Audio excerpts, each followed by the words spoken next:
បាទសួស្តីពុកម៉ែបងប្អូនថ្ងៃនេះជួបគ្នាម្ដងទៀតហើយនៅវីដេអូដើរលេងម្ដងនៅចំកណ្ដាលបេះដូងនៃប្រទេសអូស្ត្រាលីតែម្ដងបាទពុកម៉ែបងប្អូនប៉ិតណាស់ថ្ងៃនេះខ្ញុំបាទព្រមទាំងក្រុមគ្រួសារក៏ដូចជាថ្ងៃល្អបាទថ្ងៃល្អ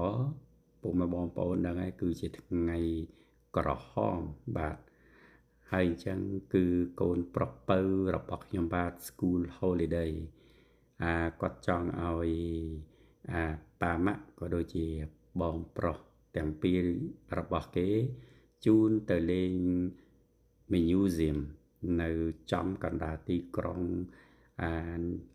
នៃបេះដូងប្រទេសអូស្ត្រាលីតែម្ដងឥឡូវនេះខ្ញុំបាទព្រមទាំងក្រុមគ្រួសារនិងកូនពៅរបស់ខ្ញុំបាទនិងកូនទាំងពីរព្រមទាំងប្រពន្ធក៏បានមកចូលនៅហាងជប៉ុនមួយកន្លែងបាទគឺមានឱជារសឈ្ងុយឆ្ងាញ់ហើយ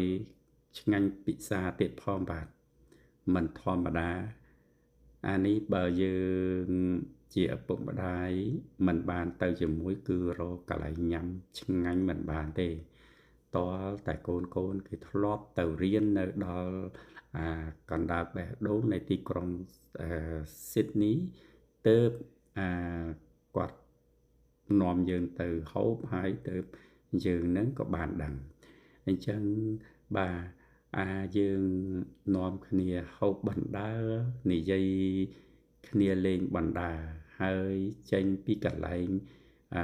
ហូបមីដ៏ឈ្ងុយឆ្ងាញ់មានឲ្យជារសនេះរួចហើយនឹងក៏នាំគ្នាដើរទៅរកទិញ